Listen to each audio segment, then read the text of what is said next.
Shut up and sit down.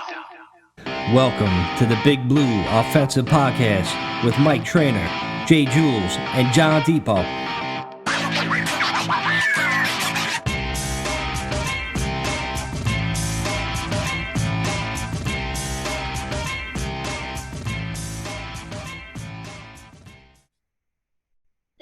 Hey, what's up, everybody? Welcome to the BBO-NYG Podcast. I am Mike.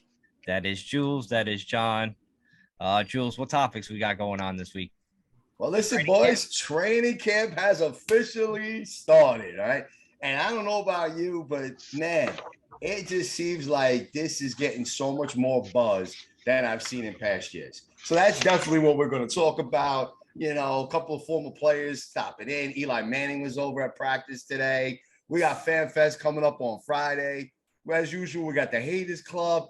And for you baseball fans, we got a little bit of a trade deadline talk because that shit was like, I don't know what you call it, man. I felt like it was like a video game almost, the way the trades were going down in the final hour today. It was my phone was blowing up left and right over these things. So lots of stuff like that is definitely what's going on today in today's episode. Yo, first preseason game in 8 days, like August 11th. It's fucking nuts. Seriously. Yeah, like, it's insane. John, you got to unmute yourself, John. It's 8 days. It's crazy. Last week without football until February. It's crazy. It's really nauseating how fucking fast time goes. The entire offseason, felt like that. Yeah. So, training camp has been looking pretty fun. Barkley looks like fucking explosive. I know, injuries, ACL usually takes normal human beings, not named Adrian Peterson, to come back more than a year. It usually takes, and now Barkley's back fully healthy, and man, he looks fucking dynamic, man. Like the old Barkley we're used to seeing. Watch out, man. Can't wait, bro. But we've been waiting a long time for the fruits of those drafts to kind of play out. And every year, especially me and Mike, just feeling like this could be the year that they actually do come together. Like, they have talent. Jones has talent. Andrew Thomas has talent. All these guys have talent, but for one reason or another, bad luck, everything combined, it just hasn't kind of come to fruition. And hopefully this is the year that we actually get to see, Barkley be who he was drafted to be, because there was doubt about Daniel Jones when he was drafted, about his talent level. There was never really doubt about Saquon Barkley's ability. It was just whether or not you draft the running back that high. That was always the stipulation. And we haven't really kind of, after the first season and a half, essentially, or season and 2 games, whatever it ended up being, we haven't really seen that Saquon Barkley to the fullest extent. And I feel like we're finally 5 years fucking later, we're going to see that right from the get-go. It takes It takes a while, right, Jules? It takes a while to get over that injury? I'm saying, just as far as normal draft picks, even late rounders, doesn't it take 2-3 years from them to really catch on to the NFL game? Because you're hearing guys like, Shane Lemieux having a good camp. O'Shane's, the X-Man, Ximenez, he's fucking getting to the quarterback in these practices. So, you got to wait. I think people in New York get a little bit impatient for these mid to late round picks. You know what I mean? Pretty much second round and later, Here's the problem, right? A lot of what college football has become today is that they now run what they call those pro-ready offenses, pro-ready sets. So these kids are going at it, man, their first freshman, sophomore year, junior year in college, where they're running plays that they're going to be running in the pros. They're going up against high-level competition. So when you see a first or second round pick not catch the NFL game, especially when you're talking top 10, right? Because that top 10 is supposed to be the best of the best coming out of college. That's what that elite is supposed to be. So they come in with high expectations. Is it fair? Maybe not, right? Because years ago, man, you would wait on a player almost 3-4 years before you would really start expecting them to be at that Pro Bowl type level play. Unfortunately, it's not like that anymore. You do have a lot of these guys that come straight out of college, come in their rookie years. I mean, look at Jamar Chase, right? For example, that guy blew off the NFL. And let's not forget, we were kind of joking about him in the preseason and at this time last year, because he said it was hard for him to adjust because it didn't have the white stripe on half the football. And he the white ball, so you didn't see that shit coming at him. And everybody's like, oh my God, this guy's gonna be the bust of the century. And then he goes out and has a Randy Moss type season where he's an exception. He's an exception, Jules, because he No, did play with Burrow in college, so he fucking knows him. true, You know what I mean? So true. that's like a little bit different. But guys like Yeah. that high rank should come onto the scene and burst and fly. That's the elite players. That's why I'm in favor of signing a guy like Barkley, giving him an extension. If he's our guy, if he's our best offensive player and he's explosive back to being the guy, you got to pay him. I don't give a fuck. Yeah, but see, we're getting spoiled, right? Because not even Jamar Chase. You had guys like Amon St. Brown. You had Justin Jefferson that blew up. Najee Harris, right? You have these offensive players that are coming out and they're hitting in their rookie years, man. They're going out there, they're busting it out. I mean, St. Brown, fine. It might have taken him half the season to get going, but in that second half of the year, it was one of the best receivers in the league. You know what I mean? And same with Justin Jefferson. It took him like a month to get going. And it was after that first month that we were laughing our asses off at the Eagles because they took Jalen Reagor over him. But, so, Right. so there's a lot of that shit that goes on. But again, those are top 10 picks because to me, what I've noticed over the last few seasons at the very least, because again, I'm talking old school where, these guys were allowed to have a year to 2 years. They used to talk about, if you remember, Mike, especially in fantasy, this wide receiver is going into his third season. That's that breakout year. That was only a couple of years ago that we were literally having those conversations. I remember back when we were doing fantasy football and like Julio Jones, who, was an exception. He kind of blew up, but AJ Green, all these guys, their second, third year was when they really started taking off as these big time wide receivers. And it's just kind of funny to see that, that's where like a guy like Kadarius Toney, he's got a real legitimate shot at having a much better season than he did a year ago. You hear, let's look at our competition, right? Because, you're supposed to keep your friends closer, but your enemies closer, right? So, you take a look at a guy like CeeDee Lamb. Listen, I think CeeDee Lamb is going to fucking tear the NFL up this year, especially hearing that James Washington just got hurt this week. I think it was either today or yesterday or something like that. And he's going to be out some significant time. They're already down their second wide receiver. So they're just going to have CeeDee Lamb and Dalton Schultz to throw the ball to start the season and run with Ezekiel Elliott and Tony Pollard or something. So, you'll still see that with some of these guys that it might take them a year or two to really bust into the league where they hit their own and they hit the ground running. I don't see that happening with, like, say, a Devonta Smith. I know I was big on him a year ago. I know you have with the Eagles, but for me, that team is going to be very hard from a fantasy perspective to really trust and understand. Everybody's blowing that Eagles team up with fucking, Devonta Smith, and they got AJ Brown, and they got Goddard and Miles Sanders. Oh my God, Jalen Hurts is going to be able to throw the ball everywhere. And he's going into his second year, right? So, like, you're going to hear all this shit about these Eagles, but are they really ready? Are they really going to be able to throw the ball 20% more than they did a year ago, which is what made them win the games that they won? I mean, listen, we're going to get into more of that as the season gets closer. And, of course, as we get closer to playing them and the standings and how the season unfolds. But those are just some of the things that come to mind when I start to think of these things. So could Barkley have a very good year? Yes. He could have the best season of his career this year.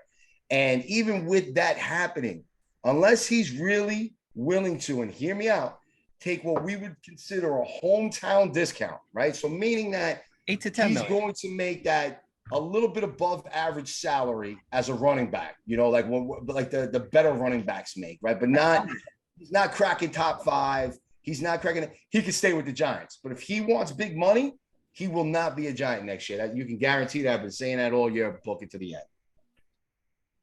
I mean, it could happen that way, but I mean, time will tell. It depends what kind of like year he has, but I'm hoping he stays there. I think everybody knows that. But getting back to more guys in the camp, your boy Thibodeau is having a good camp. He's showing that he's pretty an elite. You know what I mean? I hate to use that word early, but he's pretty. He kind of shows that elite like rushing, getting to the quarterback. So we always need that pass rusher, man. That's what we kind of been lacking. He had a good camp. Like I said, O'Shane Ximenez has had a good camp. So that's like, that makes me pretty happy. We had like one injury, Dane Belton, I think, broke a collarbone at the safety position. Oh, did he really? I missed that. But he could be back for the start of the season. But, then it takes him time to get acclimated, playbook, etc., back into shape. So, he might start, he might start on the PUP list to begin the year. But like getting back to Tibbs, one thing that I did like, and our buddy Chris the Entertainer was posting it because he was over there at training camp during the weeks and stuff, watching some of these things. He threw a big shout out because he had they were showing footage of Tibbs going up against Andrew Thomas. And now when he went up against Andrew Thomas, I was like, yo, what happens? Like, he's like, tweeting all over the place. Look at these two big guys getting ready to collide in this nest. So I hit him right up. I'm like, so what happened? And he was like, yo, Thomas handled his business. So he kind of took the young dude. It was like, look, you might be showing up the other one, Evan Neal, who's young and a rookie as well on the other side. And maybe one or two of these other veterans that, aren't up to that level. But as soon as he got on Andrew Thomas's side, it was a whole different story, dude. But Neal's a rookie though. That's gonna have like those ups and downs. Everybody knew that. I don't think people expected him to be like a star right away. You know what I mean? Hey, but he is going against Tibbs. Like Tibbs is a different. Jules, is that a ghost behind you? It might be. Did anybody see that just now? I'm gonna rewind it. I'm gonna rewind it in a little bit when I edit the podcast. If I see some, what did you see, John? Oh, I can't tell you. All right, so we got a little ghost hunters that we're throwing into this episode, especially if you're watching on YouTube. Make sure to check it out. Drop a like, subscribe. Put a comment. We'll put it in the tape. I don't know. I'm gonna say we're roughly about maybe 12 minutes in or something in that neighborhood. Go rewind. Let me know if you guys see something. Drop it in the comments below. Man. Yeah, if you watch a YouTube video and you see me crack up laughing, that's when you hit the right mark. I mean, there are people walking around back there. That is a street, They let me out of the yard for an hour a day. It just caught me off guard, and it literally looked like I was in a video game. There's like a ghost just walking across the screen, like into your soul, into your body. Pretty sure it's a person. These people on Reddit and shit that like are really into it. They'll like fucking freeze frame it, zoom in, zip zap, put fucking exit out the background and shit. Fucking like put it like way up high. And I'm like, nah, that was just somebody walking in the street. People are hyped for Evan Neal, but they're all of a sudden, we had one good year from a left tackle, and like people just after 15 years of not having a good left tackle, however many years it was, 10 years of not having a good left tackle, we finally had a good tackle from good season from a left tackle, and like no one's mentioned, excitement about Andrew Thomas. It's all about Evan Neal and how good he's going to be, and is he going to and then making Andrew Thomas move over and stuff like that. That's crazy. Andrew Thomas is fucking good, man. And now we have some serious fucking tackles on this team. He was the best player, I think, coming out that draft as far as like the tackles go. But I think I'm more excited. I'm more excited about our pass rushers because don't forget we had Roche. Like he played good down the stretch, and he's having a good camp too. So he's going to get in that mix of rotational players that's going to get to the quarterback. I'm real excited about that.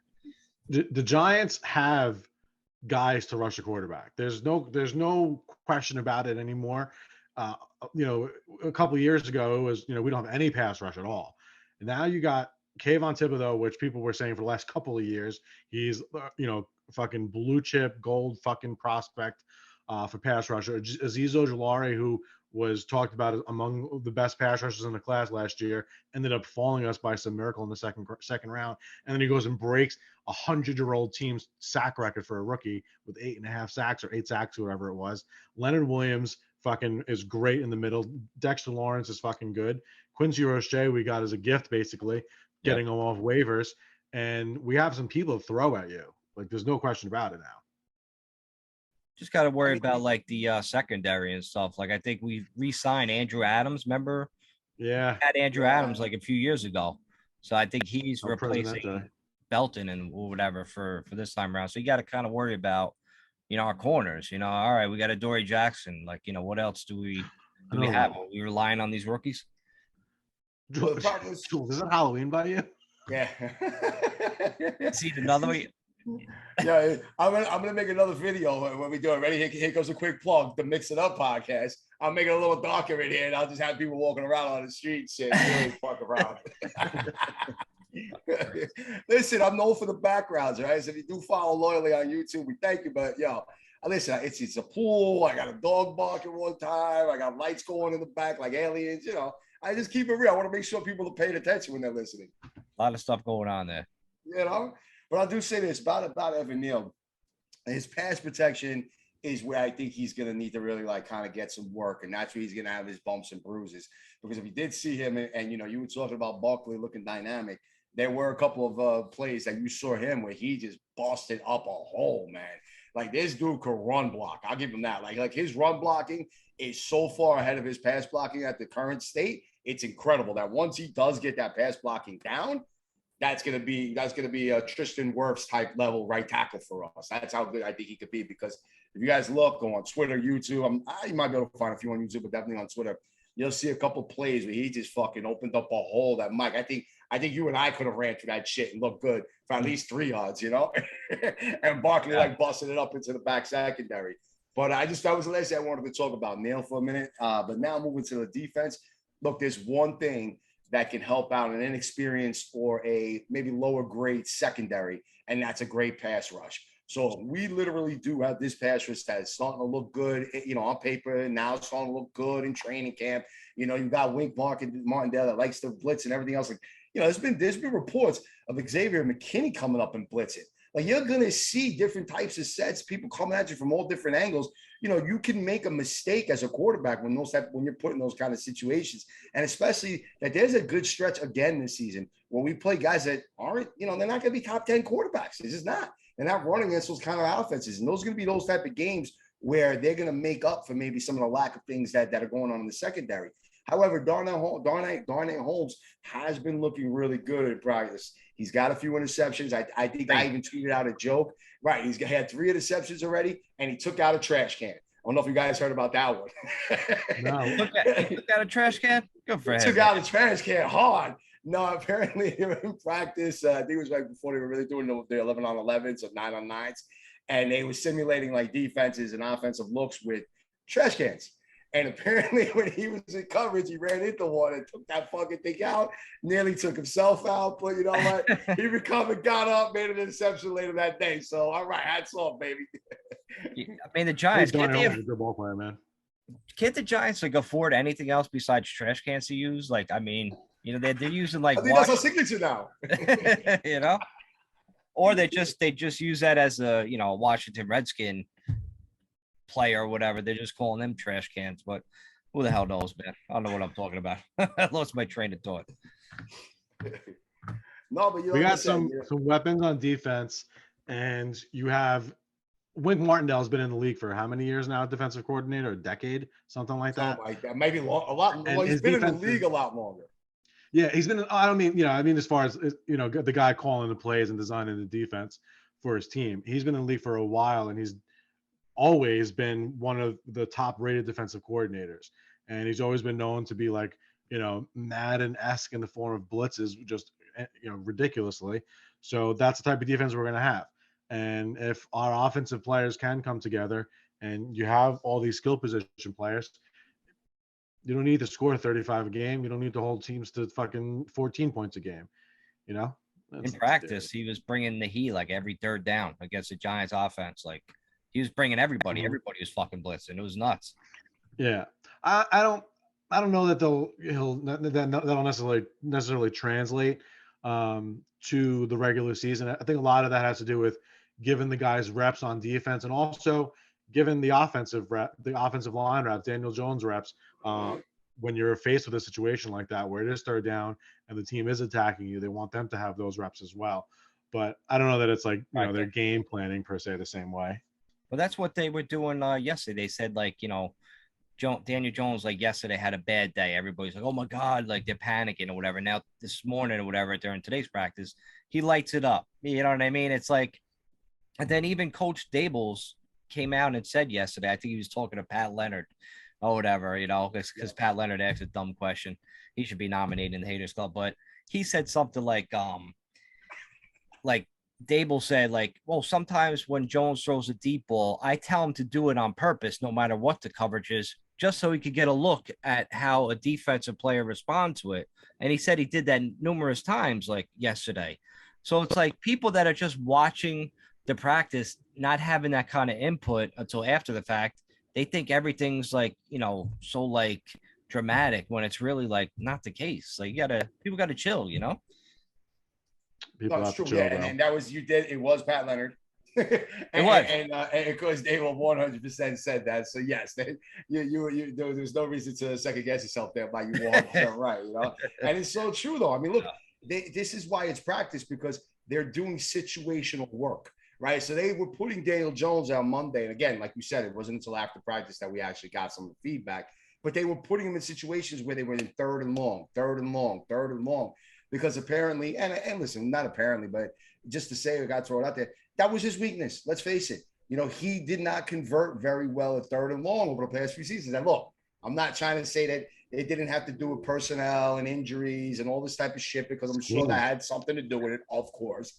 But the reality is that's what it is. So if you're going to make a guy improve, and that might be one of his weaknesses, right, which these third and longs and getting the right reads and not locking into one target and, trusting his offense around him, then that's what they're going to practice. Start getting it going. Get those bumps in early, because you know what? I'd rather him throw those balls like this in August than when it comes September. He's not doing it as much. He's getting the right reads because he was looking like shit in August. You know what I mean? Well, actually July, because we just hit August the other day.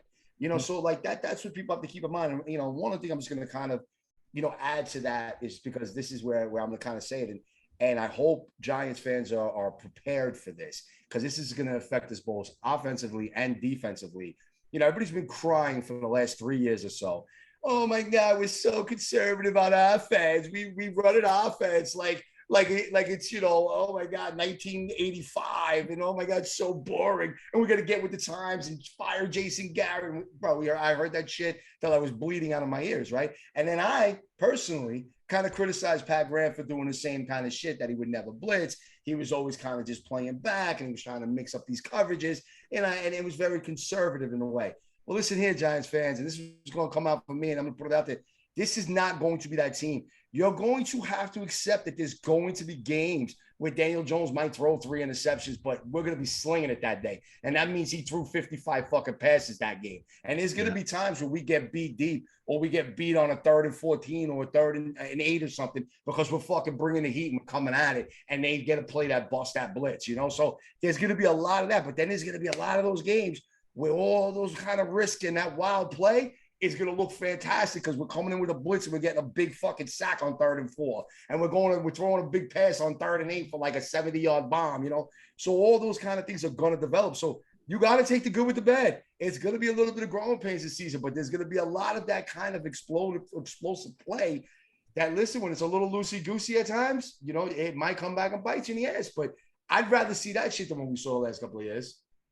It's going to be more fun and more exciting for sure. The conservative style play where, you can literally sit at home. And you can fucking call the play before it happens as a fan. That shit I think is going to be over with. I think it's going to be a lot more, arcade-esque type football. A lot more fucking, all out blitzes, a lot more fucking vertical routes and fucking flea flickers or whatever the fucking nonsense that they're going to do. There's going to be a lot more action going on. It's not going to be a boring brand of football, and that's going to come with really high highs and really low lows. But the fact of the matter is, as a Giants fan for the last 10 years, it's pretty much been low lows all the time. So now at least we'll have some highs. Maybe it doesn't translate to a 12-win season. Maybe we only get 6 wins, but maybe it does translate to a 13-win season. Who knows? Say what you want about, predicting, the offense or whatever. I got to give Joe Judge credit. I never predicted a quarterback sneak on 3rd down. He fooled me. On 3rd and 11? Say he fooled me. Well, listen, guys, I don't know if you heard today, it was in practice. I believe it was today. It could have been yesterday, but I'm pretty sure it was today, that they were showing some wildcat formations where they had Tony, Barkley, and Wendell all in the backfield together. Woo! Talk about some crazy-ass goal line shit. And maybe you even split out Daniel Jones wide, because I saw a lot of those kind of sets out in Buffalo where you would see Josh Allen split out wide on occasions, and you'd have Singletary in the backfield, so they would run all kinds of crazy shit off of there. So, listen, that remains to be seen. If I'm not mistaken, I'm pretty sure Josh Allen lined up in some kind of crazy ass formation like that when they tried to go for it and they ran it down and they got tackled on the 1-yard line against Tennessee last year. And they were running that kind of crazy ass play. And then they went for it on 4th and goal, and Tennessee ended up stuffing them, and they lost that game instead of taking the tie and playing it safe. But the play prior to that, I'm pretty sure, was some crazy shit where they had a similar wildcat shit, and Josh Allen was split out wide, and somehow they got the ball on a flip, or they threw it to him, and he almost fucking scored. So don't be surprised. Jones has got some skill like that to run. And then you got those two guys in the backfield with their fucking agility and athleticism. in all three of them, Barkley, Tony, and Wendell. You know what I'm saying? Bro, that's going to confuse the hell out of defense, especially when you're inside that red zone, man, because it's tough to match up on guys just flying all around the field. So true. I just hope nobody gets hurt, man. Like you hear today, like Tim Patrick suffered a torn ACL. You hear it every training camp, unfortunately. I pray that we stay healthy. I think that's I mean, you heard about like the Bucks. They lost their center, might be out for the year. And then Tristan Wirfs, who I was, vocal about getting before Andrew Thomas, he carted off today. I haven't got any updates on it. I don't follow Tampa like that. No but way. Yeah, it was that was what was circulating. Whether or not it was just a precautionary thing, it's probably like 110 degrees down in Florida right now.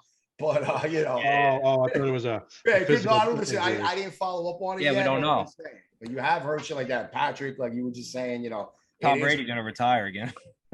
Well, I mean, I was just thinking the same thing, Mike. I mean, but you've been hearing about Feliciano, right? He's been dehydrated for like 7 days straight. Yeah, so it looks like they're doing the right thing somehow. Like if there's a little tweak, they're like, sit out. It's funny you say that. They had Shane Lemieux playing center the past couple of practices too to start out with the first offense, and he did pretty fucking well. Except I think Leonard Williams blew him up once, but that was about it. But still, but that's kind of expected, Yeah, of course. You know what's crazy about that? People look to make a big thing about that, right? Where they're like, "Oh man, the line got blown up." But you're talking about like Thibodeau. You're talking about Leonard Williams.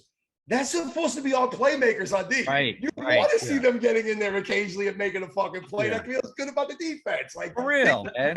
That's the thing about being a loser, bro. You can always find a reason to cry. Right. If Daniel Jones is lighting it up and this and this and that, then everybody will be complaining about the defense. If fucking defense is doing good, then the offense fucking sucks. They always have a loser to fucking go back and forth with. And listen, you know what? Daniel Jones did throw a couple of nice passes. I don't know if you guys saw the one they threw to Tony down the sideline. Because, him and Darnay were going at it. Darnay David Sills. David Sills, too. David Sills caught a nice pass. I heard Wendell had another one, too. That kid, I'm telling you, that kid is – the way they're using him, so I know there was people that joked last year when we drafted Tony as being sort of that gadget kind of player. And oh, my God, how you taking him and this and that. I really see Wendell filling that role, if you would, as that gadget player, the guy that can line up in the slide. He's going to line up in the backfield. He's going to line up outside. He's going to go deep. He's going to go over the middle. He's going to catch screens, end the rounds. He's going to line up in wildcat. Like, I really see that kid is going to develop into that style of a player. And you know what? In this day and age, in this day of modern NFL, that's what you fucking need. Those are the type of guys that like go off in this league. If you got Tony in the slot or spread out wide and you're sending him long or over the middle as a post, and you got that dude running low and short and doing all these things in the middle, it's going to draw safeties up. Guys are going to get all of a sudden you got Tony one-on-one going down the sideline. You take a shot. Who knows? So it's going to be exciting to see this. It really is. It makes an impact play to play, and it also makes impacts. Just one play working well can change the entire course of the rest of the game. That's it. That's it. I mean? Absolutely. You need guys like that. And you have Galladay, you have fucking Shepard and Slayton, whichever one of those guys are going to see the field a lot. Fucking Tony, Wan'Dale Robinson, Kadarius. There's so much Saquon Barkley. There's so many weapons on this team. And Daniel Jones. Offensive line, be good enough. That's all we ask. Just be good enough. And we're going to see a completely different brand of Giants football that we haven't been as excited about in fucking 10 years. Well, listen, it's like I've been saying the last couple of months, with the offensive line. Even if this offensive line is just middle of the pack in the NFL, that's it. Be 17. That's 18, a fucking 100% improvement from last year. Way more than 100. Bottom third to the middle third. Okay, fantastic. Like 200%. That's all you need, bro. You don't with the players that this team has at the skill positions, that's all you fucking need. You don't need a time. That's never, if you have it, wonderful. No one's gonna trade that in ever in life, right? If you're gifted a Lamborghini, you're gonna keep the Lamborghini. But the reality is, if you got a fucking nice Benz, you feel good. Like that's a nice enough car. Like you're good. Like that's the same thing with nice fucking good offensive line. Let the offense operate to its capacity, and then fucking everything else will fucking work out. It's when you're getting players getting blown up all over the fucking place, and running backs are getting hit, the worst behind the line of anybody in the league multiple years in a row. Like that's a fucking problem. Well, I listen, can't wait. and I you know can't what the wait to prime see ex- screen passes. well, no, Finally. you say one prime example is the Cincinnati Bengals.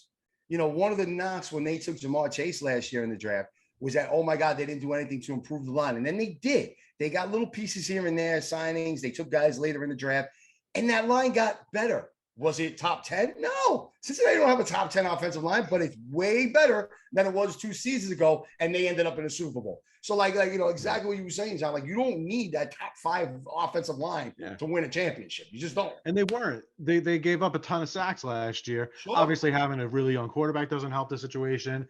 But they allowed the offense to operate. They allowed their weapons to fucking be weapons. What good is a sword if it's on the fucking ground and you're getting slashed at by the other guy all the time? You know? I still can't believe the Bengals went to the fucking Super Bowl. You know, the odds for the Bengals to win the AFC Championship last year was like plus 10,000. Like who the fuck would have thought? A lot of people in fucking Cincinnati and Vegas with a lot of money. Yeah, I'm sure. You know, there's always one, but you know that same person let it all ride on the Super Bowl loss. Of right? course, it lost everything. It lost fucking. Yeah, is that it with training camp? Should we take a break? I mean, for now, yeah, that's definitely it for training camp, man. You know, those are the most of the standouts that I can note that I've seen and talked about. I know where all the focus has been. Listen, like now it's just getting closer, man. 40 days, right? 40 is it 40 days? I believe it's close to 40, 39. Win something in there. John, what's the exact count? Let's get this going here. 8 days is preseason. That's what I counted. No. Preseason. That is correct. I can't wait. Yeah, it's 8 days and 22 hours of preseason. I got to add a fucking clock here for the fucking first game. My apologies, gentlemen. Let me do that now while we go to commercial. Yeah. All right. We go to commercial break. We'll come back with the official that, Haters Club, and a few things else. Right there, Mike. That's right. We'll be right back on the BBO NYG podcast. All right, we are back on the BBO NYG podcast.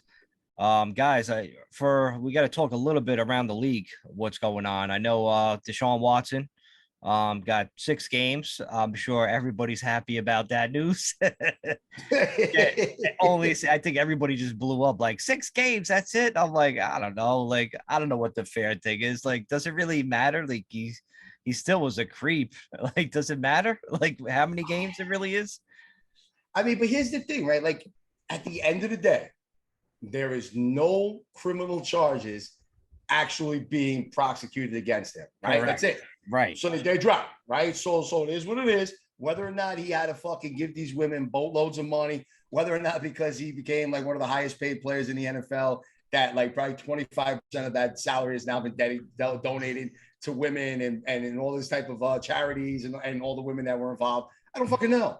But that's what happened.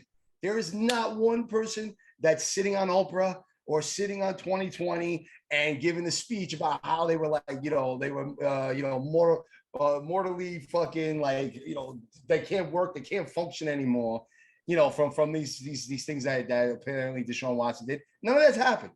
There's been no physical proof of abuse of any kind.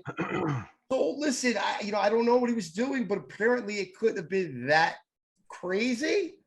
Yeah, I don't know. So he was asking, Jules, he was asking for hand jobs. That's basically what it was. He was a creep. He asked for hand jobs, and that's pretty much the end of it. You know what I'm saying? Like, and then and you know what? He's got to live with that. It's for like all those women that were like sitting there that were like, oh my God, that's disgusting. How can you do it? There's probably like another dozen women on the other end that are just like, yo, for 25 grand, I jerk them off. Fuck it. Bro, there's a unlimited. If he said, I'm gonna just sit in this fucking chair over here. I'm gonna get a throne. I'm gonna put a fucking bottle of lube next to me on the armrest, and then you ladies can just get in line and one by one just fucking jerk me off. He would literally sit there and just get jerked off for fucking days in a row because he's a fucking almost half billionaire, fucking beautiful Adonis athlete, and that's just the way the fucking world works. Right. So you didn't have to ask for hand jobs. Bro, like, he just fucking was just a creep. Throwing like 25 grand down on the table. Like, fuck that. You can hit us up on our DMs. Just be honest, ladies, all right? For 25 grand, and nobody has to ever know you wouldn't jerk off Deshaun Watson. Fuck it, that's it. I'm dropping the mic there. That's it. There's just why would he be giving $25,000 out and actively participating in prostitution when you have an unlimited amount of free consensual fucking vagina out there? Like there's a billion women that would sleep with him just like that. Because He it's could the have ones sex that say every it. day the rest of his life until he's 97 years old and not know that you can have sex with a woman's wife. That's some expensive ass hand jobs, to tell you that. 25 grand, bro. I don't know what are you doing? Actually, I don't even think he got the hand job, and that would cost him probably like 5 times that amount. So you know what? I gave the dude a discount. He said hire me as his fucking agent. He'd have like fucking $10 million more in his back pocket right now, right? Like I just showed up. I just got a traditional massage. Poor bastard. Isn't this part of it? No, but just think about it, right? Like, yo, the thing Another- is that normally, right? Like when you hear about these massage parlors and the happy endings and all these type of things, you know, even Robert Kraft, the owner of the fucking Patriots, is doing this kind of shit, right? And you don't hear anything bad about him. What do you think? What do you think? Mr. Kraft only went to the massage parlor once in his entire life, and that's when he got caught. He was walking out, and they were like, "There's this thing in operation. Oh shit, we busted Robert Kraft. We're gonna have to put this in the newspaper. Sorry, it was your first time." Bullshit. That dude fucking probably, that old motherfucker, he probably goes like fucking 4 times a week for the last 30 years and shit. You know what I'm saying? And I guarantee you he's asking for that shit at the end. You know, it was probably just like the show was like awkward doing it. You know, he didn't know what he was doing. He was just like, fuck it, I'll just give you a lot of money. And the girls are like, whoa, you get crazy here now. You go, so wow.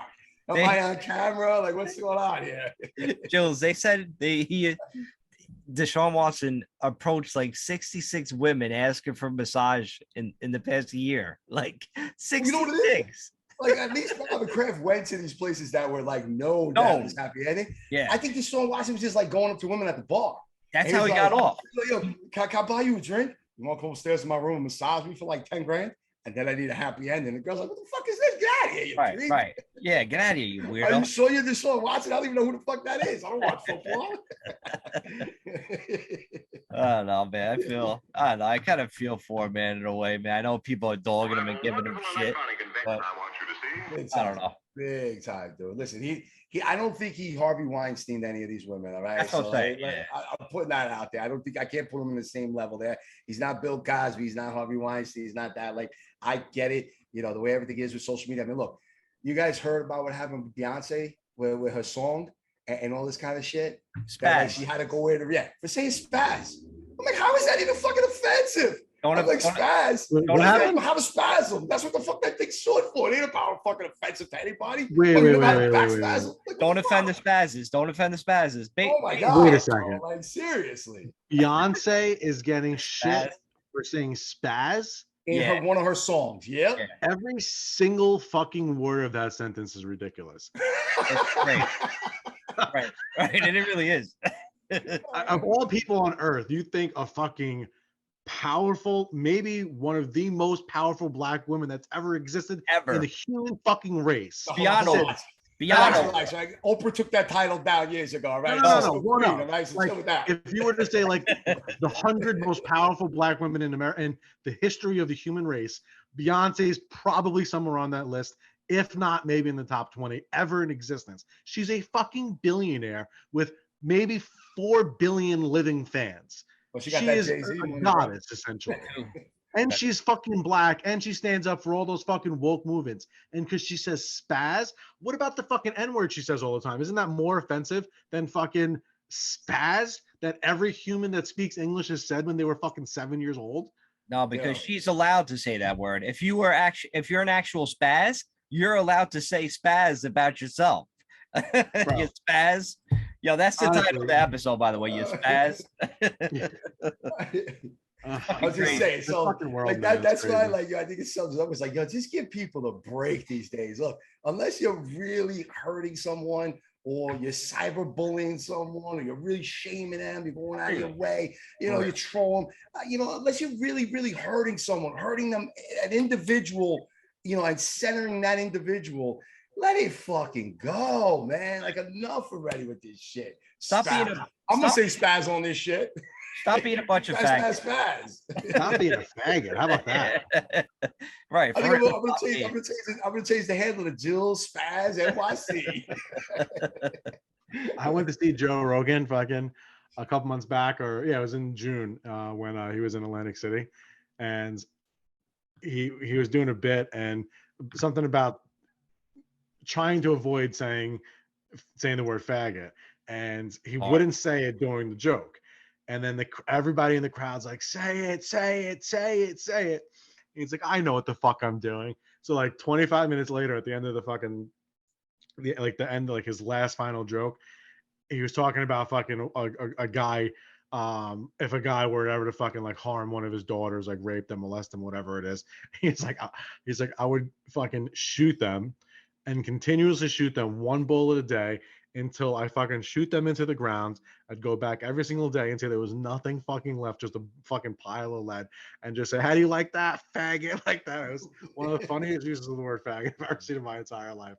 Was The that crowd was asking for it the whole time. Was that his closer of the night? Yeah, it's so fucking funny. Obviously, I'm not Joe Rogan. I'm not gonna be able to sell it the right way. But just the way he did it, where he's like, because Joe Rogan, he's very animated. He acts out what he's saying a lot.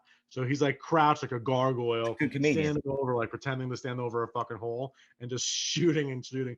And it's, how do you like that? And like the whole fucking crowd goes crazy. It was so funny.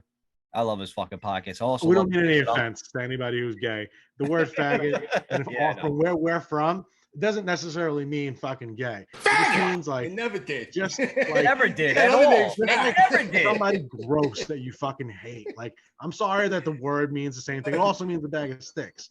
But the reality is, it just meant something different being a fairy that no one wanted to be associated with.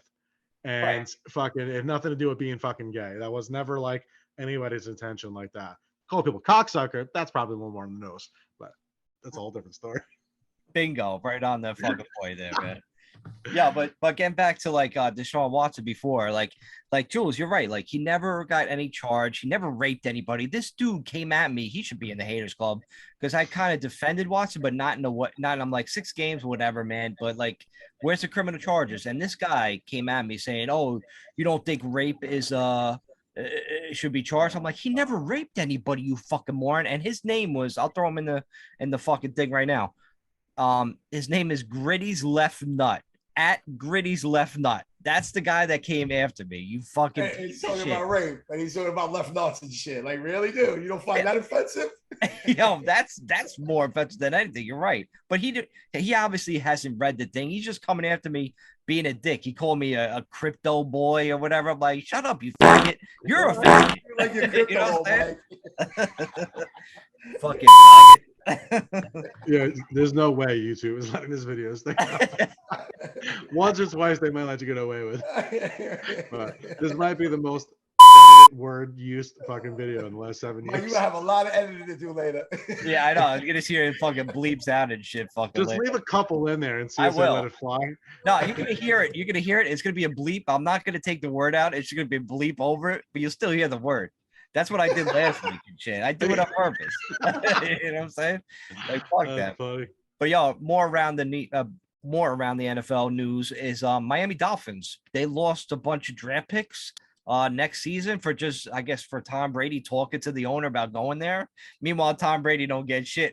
He don't get. I know what? No, because like, I guess the rumor is true that the reason why Sean Payton like resigned and the whole reason why Brady retired was because they were all going to go to Miami and try to win down in Miami for whatever fucking reason. I don't know. Is it like the 50th anniversary of the undefeated team? Oh yeah, I think it is. Oh shit! It's some shit like that, right? I mean, I'm reaching it, but I'm pretty damn sure. Whoa, I didn't hear anything about this. This is cool. Yeah. This really just started breaking again, like earlier today, where they were coming in about like the possible suspensions of games. It was a first round picks or whatever. I forgot what it was. It was a next year first rounder and a third. No, was it that severe? I think it was pretty severe like that. Yeah. Yeah, but the only thing I know about this, leagues, like the owners are going to appeal to the league, and like that's probably what's just on the table currently. Like and like, oh, this guy's going to face 15 to life. You don't know if he's actually going to be in jail for the rest of his life. He might just do 15 years. Going to make appeals and shit. So I don't know about the severity behind it. All right, so the NFL stripped the Dolphins of their 2023 first round draft pick and a 2024 third round pick for violating the integrity, and they also suspended the Dolphins owner through October and fined them $1.5 million. So that kind of hurts. Meanwhile, Deshaun Watson for tampering, what they call tampering. Yeah. Mm-hmm.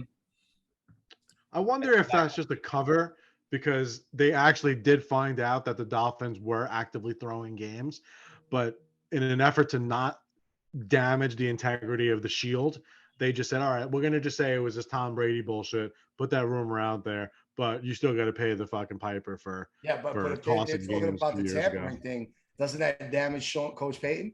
Right? Sean Payton didn't do shit except maybe be involved with this conspiracy of tampering and, you know, getting him and Brady to be there. And, you know, I don't know. But listen, that's like the dumbest thing in the fucking world, that tampering thing.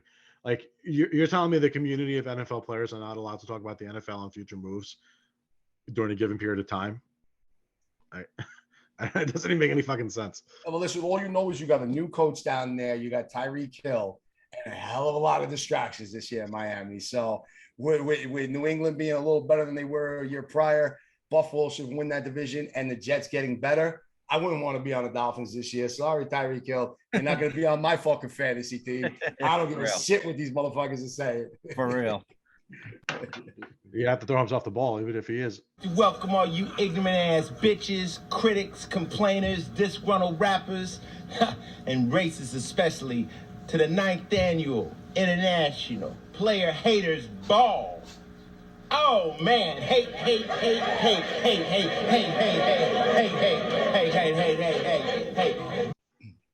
So Mike, I didn't really have anyone for the Haters Club because this guy was close, bro. He was getting up there, and I'll give you his name. And it was right around the whole time of what we talked about last week with the whole Kyler Murray signing, and you know the clause being thrown in there that he has to do the independent study for 4 hours and whatever. But he basically came out and texted. He was like, Giants fan. Sorry, his name is Base, BASE 718. All right, so you know he's got the base, and he's like, Giants fans have no room to talk shit about Kyler Murray when Daniel Jones is your quarterback, right? Now, he used those words, when Daniel Jones is your quarterback. So I fired back at him. And I'm like, all right, you just want to talk shit about the Giants again because you're mad that your team signed a midget to a huge contract? Because I'm immediately thinking he's either going to be an Eagles fan because they're just dicks, a Cowboys fan, or he's a Cardinals fan, right? And then I fired back at him. He just wants to talk shit about the Giants. He's like, I am a Giants fan guy. And, bro, I just said like one of those like those memes where I'm like, what? Yeah, right. And what the fuck did you just say? So Bay 718 will call out your credentials. If you're listening, you see this, you know him on Twitter, you hear about this, call his ass out and be like, yo, you're the worst Giants fan on the fucking planet. Hand in your fan card. Hand your fan card in, bro. Hand it in. He's the reason why I say the Giants have one of the worst fan fucking bases in the entire world. You know what I think it is, though, John, with that? You know how you mentioned to us when we were talking about the all-time great Giants, and you said you came in as a younger guy, a kid even, and you were like, Eli Manning, holy shit, you know, and he goes up there, you watch his career, then he wins 2 fucking Super Bowls. That's like a dream, right? That's like a fucking dream.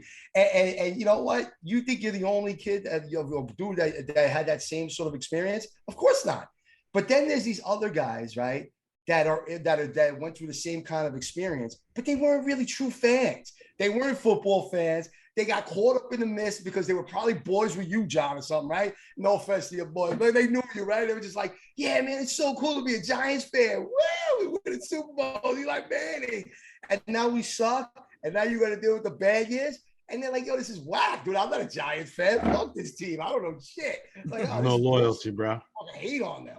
That's what I think a lot happened. Because you don't really see guys in their mid-40s and older fucking talking that much shit about the Giants. You might get a crazy asshole like me that might just go off on a player or two and lose my mind for a minute. But that's it. Then I come back to reality. You know, I'm still a Giants fan. I'm just venting. You know, I'm not going on Twitter and like just fucking with people jumping in chats and shit and being like, Daniel Jones sucks. Saquon Barkley's the worst pick ever. You know, no. He won't be a Giant next year. We ain't the worst pick ever. But I really think that that's what a lot of it is with this fan base. I don't know. I think that fucking living in this part of the country, this part of the world, breeds a lot of competition. And there's people who are losers that know that are losers and hate fucking winners and hate everybody else and fucking look for reasons to justify them being fucking losers. So when their team is a loser, they feel at home and they justify fucking feeling like a loser by kicking their own team. And that's what makes them fucking feel good. They're the same guys who like to get their fucking ball stomped at stiletto heels. Wow. Baggets. I don't know if I can top this going on. But what, John? You had a nomination for a haters club, but not a New York Giant team. It's somebody else. It is another New York team, though. And even though he is a beloved member of my Yankee fandom, because he's been in one way or shape or form the author of or in part of 5 championship teams, Brian Cashman is my fucking haters club nominee this week. Wow. Shocking. And shocking, absolutely shocking. He signs Andrew Benintendi, then 10D. Fucking. So that was the first thing. Out of fucking Oakland. What?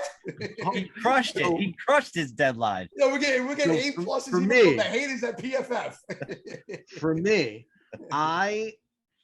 Andrew Benintendi to me is a Red Sox. I think he won a World Series. He did win a World Series in 2018 with the Red Sox. So he's got that stank on him. You know what I mean? So I just like, nah. And he also played well against the Yankees as a Red Sox. So like, of all the players, I would prefer to go with somebody else instead of him. But all right, no problem. But then sitting at work, sitting in someone's house at their kitchen table, trying to fucking close a deal, and I get a notification that Brian Cashman has traded away my boy Andy Pettit 2.0 Jordan Montgomery, and my heart stopped for a quick second. I felt the break. It looked like one of those fucking Valentine's Day things with the crack in the heart. That's what it felt like in real life for me. I am a huge Jordan Montgomery fan, and I had visions of him playing with the Yankees for a really long time. Maybe not, the best pitcher, but bro, a lefty that can pitch 6 innings and is in August with a 3.63, 3.69 ERA. Yeah. Bro, that's tough. The kid's fucking 25, 26, 27 years old, something like that. Young, left-handed arm, under contract, under control. And you traded him away for a good player, but another outfielder and an outfield that's going to cost the Yankees $100 million next year. Did you see the Jordan Montgomery press conference yesterday or a couple of days ago after he started? A reporter had the phone like right next to him, close to his face, and he turned to him. He's like, "Can you back the fuck off me?" Like, yeah, Montgomery. That's what got him traded. He's like, I think he called him a faggot too, if I remember correctly. You know what? I fucking hope that's true. He actually come up, bro. He was even worse, bro. He turned around. He's like, "What are you doing, Spaz?" He's Spaz, fucking Spaz. No, but that's true. He said the reporter. He kind of got like a little fucking. Can you back up? Like, yeah, he was kind of like pissed off, man.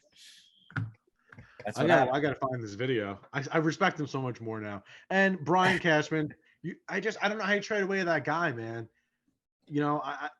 I don't think that he was going to be a guy that was going to command some type of a monster contract. You probably could have locked him up for fucking the next 4 or 5 years at, a reasonable, maybe 10, 12, $14 million a year and had a good lefty fucking arm. Well, I don't know. If anybody wants to see the video, I retweeted it on my page on Twitter at MikeTrainerMFT. So John, you can see that video of Montgomery spazzing out. Yeah, I guess that's it for the haters club, right? Anything else, Jules? We got anything else going on before we wrap it up? No more haters. But guys, we do have Fan Fest this Friday, which, if you guys want to come, I'm down to go represent, Big Blue Offensive out there, the BEYONC'E. Just saying, starts at 5 o'clock. I know a lot of guys are going out there. So, listen, if anyone wants, I got extra tickets. Not like you couldn't get them, but I don't know if they sell out. I have no clue. But if you want, you could DM us and hit us up on Twitter. You can write some comments below on YouTube. Get us to us. I could easily send them over to you because I'm not sure if I'm going to go myself. But I heard it was fun last year. I do want to look forward to it. I always want things to be like on a Friday or a Saturday. And this thing's always on a Friday apparently now. And somehow I still can't fucking make it. It's just that, it is in Jersey. Here's where they get to break our balls a little bit. Like, people are like, oh, it's not a New York team. It's kind of true in a way because it does suck to go from Brooklyn to fucking the Meadowlands to just hang out in the parking lot, watch a practice, and then fucking come home. All right, it's kind of a long trip just to do that. All right, I got to admit to that one. I got to be honest, that kind of shit bores me. It's only like a half hour. Yeah, I mean, listen, if I go through it, there's no traffic on the Verrazano. They got to go to fucking Bayonne. I got to look around over on 3, come up down. It's a pain in the neck too. What time is Fan Fest? Isn't it like 11, 12 o'clock? No, it's at 5. It's at 5 o'clock. It's from 5 to like 8 at night. Yeah, 5 to 8 on Friday night. Get out of here! So wow. you're dealing with summer traffic, heading into South Jersey. You know, You might, I know honestly, it's North Jersey, but you know, it will be worth getting a fucking blade just to have a helicopter just drop you off in the middle of the field. now that would be true. That would be dope. They still had like those Uber helicopters that they were like trying to set up to go out to the Hamptons, and you Uber helicoptered. I guarantee you put on some shades, whatever. There'll be people flocking to that helicopter to see who you are. Like, it's got to be one of the players, right? It can't just be a regular fucking Really? fan. Who else got a helicopter in the fucking to the Meadowlands and like land in for a fan fest? No, but it looks like it's How going to much be a can that be, blast. really, you think?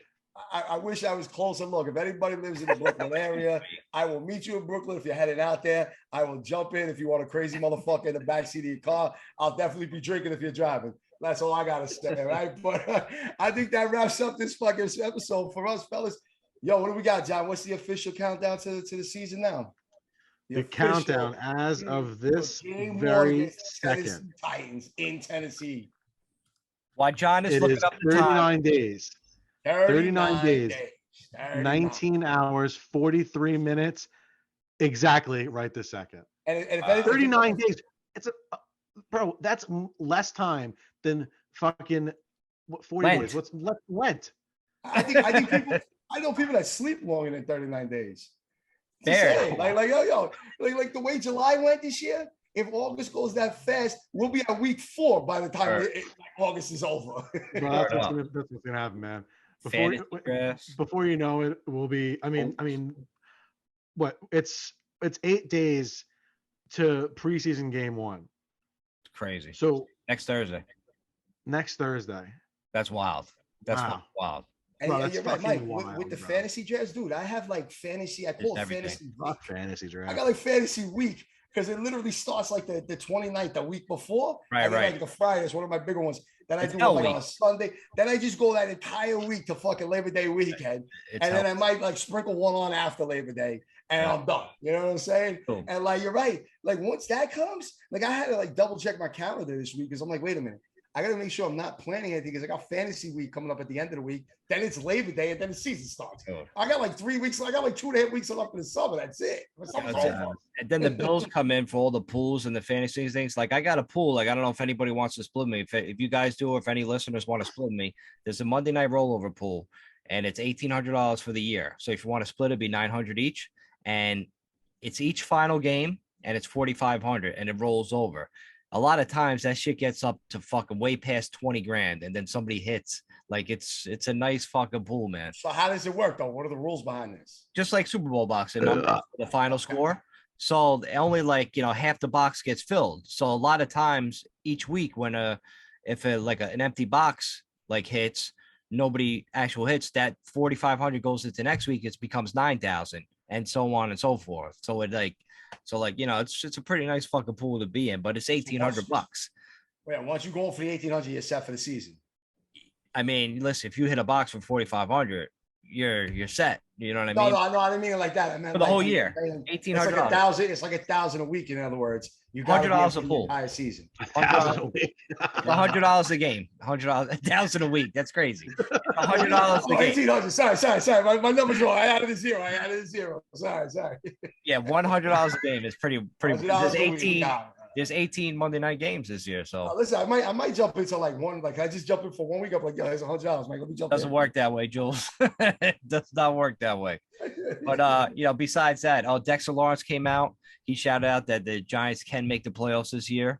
I want to throw that out there. And some more listeners haven't done this in a few weeks, but besides, all the countries we usually name that listen to the podcast: United States, India, United Kingdom, Spain, Israel. Italy came back on the list.